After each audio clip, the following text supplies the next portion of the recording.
ساینسپوهانو ځمکې ته ورته سیاره موندلې ده، خو دا سیاره ډیره یخه ده او زموږ له ځمکې څخه 150 نوري کاله واټن لري.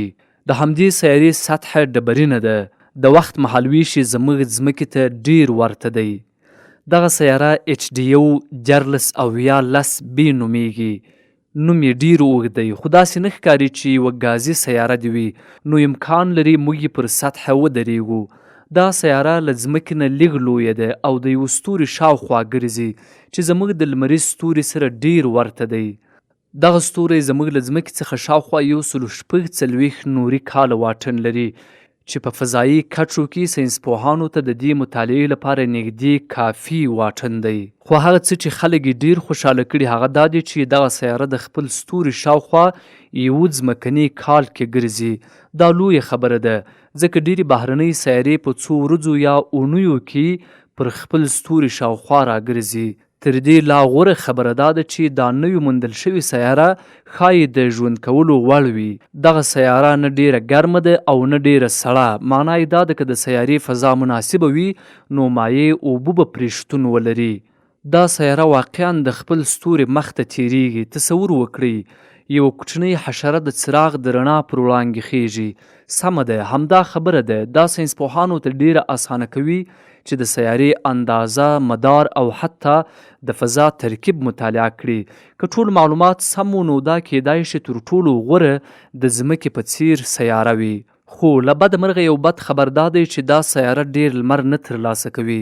د ځمکې له لمر څخه لږ تر لږه دریمه برخه رڼا او تودوخه ترلاسه کوي. که څه هم ستوری زموږ د لمر سره ورته دی، په دې معنا چې سیاره ښایي بې حده سړه وي.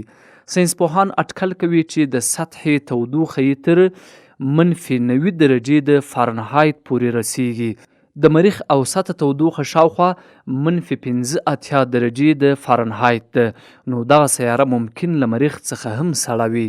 د کمپیوټري ماډلونو پر اساس ساینسپوهانو ویلي چې شاوخوا 40% احتمال شته چې همدا سیاره دې د اوسېدلو وړ وي.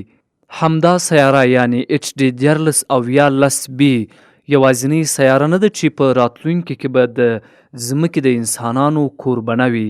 په وروستیو کلونو کې فلکپوهانو نوې سوپر ځمکې موندلې دي چې د لرې ستورو شاوخوا ګرځي. د فضایي اصلاحاتو له مخې سوپر ځمکه هغه سیاره ده چې د لمریز نظام څخه بهر وي، د ځمکې څخه ډیره لرې وي. یو له دغه سیارو څخه ګلې 660 سیسي ده. دا یوازې 22 نوري کاله له ځمکې لرې ده. که څه هم نږدې ښکاري خو لا هم شاوخوا 190 تریلیونه میله له موږ څخه لرې ده، شاوخوا 1.4 میلیونه ځله د ځمکې او لمر منځنۍ فاصله ده. سیاره خپله د ځمکې په پرتله 3.8 ځله درنه ده او شاوخوا 28 ورځو کې د خپل ستوري شاوخوا ګرځي. بیا کلیپر 22 B ده چې د مخکنۍ سیارې په پرتله ډیره لرې ده، شاوخوا 600 نوري کاله له ځمکې څخه واټن لري.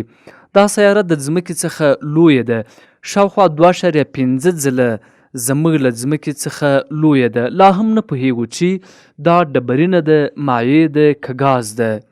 کلیپر 22 B مدار د ځمکې سره ډیر ورته دی.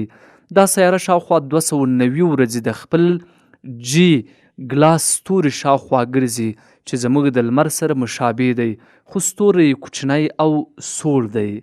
د HD 1410 B په اړه دا چې ډیری د ځمکې په څیر ځانګړتیاوې لري، دا یوه زړه راښکونکې موندنه ده.